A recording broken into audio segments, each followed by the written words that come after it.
కొన్నిసార్లు దేవుని యొక్క దయ మన కంటికి కనపడదు. కంటికి కనపడినంత మాత్రాన దేవుడు మన దగ్గర మనకి దయ చూపించలేదని కాదు. కొన్నిసార్లు నేను దేవుడి దగ్గర ఏమన్నానంటే, ప్రభా నాకేం కార్యాలు జరగట్లేదు, నాకేం కనిపించట్లేదు, కార్యాలు జరుగుతున్నాయని ఏంటన్నా.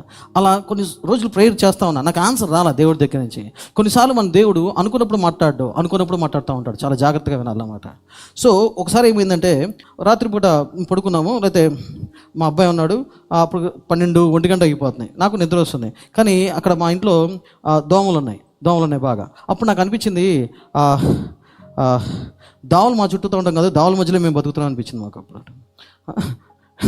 మా దగ్గరికి దోమలు రావడం కాదు, దోమల దగ్గరికి మేము వచ్చాం అనిపిస్తుంది. అంత మొత్తం చుట్టూ అయ్యే వచ్చినాయి. అయితే సరే వాటి నిద్రపోతున్నాడు మా బాబు, అప్పటికి 3 సంవత్సరాలు 4 సంవత్సరాలు వెనకాల బ్యాక్ పడుకుంటుంటే, నేను దోమల బ్యాట్ ఉంటుంది కదా, చైనా బ్యాట్, అది తీసుకొని ఏం చేస్తున్నా, దోమలని చంపుతా ఉన్నా. వినన్నమాట, చంపుతూ ఉన్నా అంటే ఎంతో చక్కగా నిద్రపోతున్నాడు. అప్పుడు దేవుడు మాట్లాడాడు నాతో.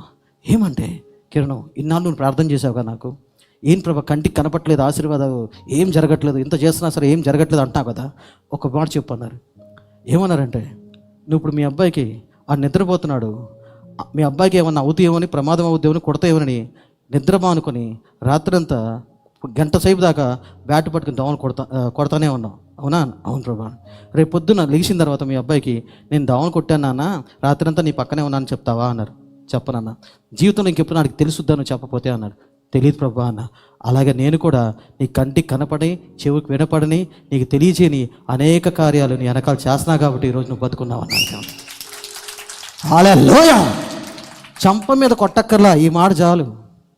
అప్పుడు పరిశుద్ధాత్మ అవునా అన్న. మొత్తం 70mm మూవీ చూపించినట్టు దేవుడు చూపించారు. ఒక్క ప్రమాదం చెప్తా. మేము ఒకసారి బెంగళూరు దగ్గర ఏదో ప్లేసు, అది హిల్ స్టేషన్ అంటే కొండ ప్రాంతాలు. అప్పుడు నేను పైనుంచి కిందకు వస్తున్నాను అనమాట, కార్లు డ్రైవ్ చేసుకుంటూ వస్తాను.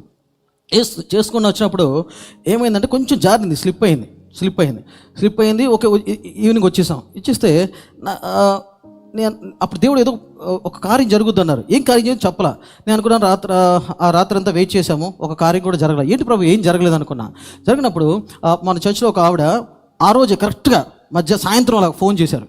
మన చర్చిలో ఒక ఆవిడ ప్రార్థన చేస్తారు, ప్రవేశం వారు ఉంది. చేసి ఫోన్ చేసి, అన్నయ్య మీరు నాకు ఒక దర్శనం చూపించాడు దేవుడు, మీరు ఒక కొండ ప్రాంతంలో ఎక్కడున్నారంట, సుమారు 3-4 ప్రాంతంలో ఆ కొండ ప్రాంతం కనపడుతుంది, మీరు కారులో వస్తుంటే ఏదో లారీ ఏదో పెద్ద వాహనం మీకు కొట్టేస్తే మీరు లోయలో పడి నుజ్జు అయిపోయినట్టు కనిపిస్తుంది, అలా దేవుడు తప్పించారంట, నేను ప్రార్థన చేశాను అందే. ఎగ్జాక్ట్గా చెప్పింది ఆవిడ కరెక్ట్గా.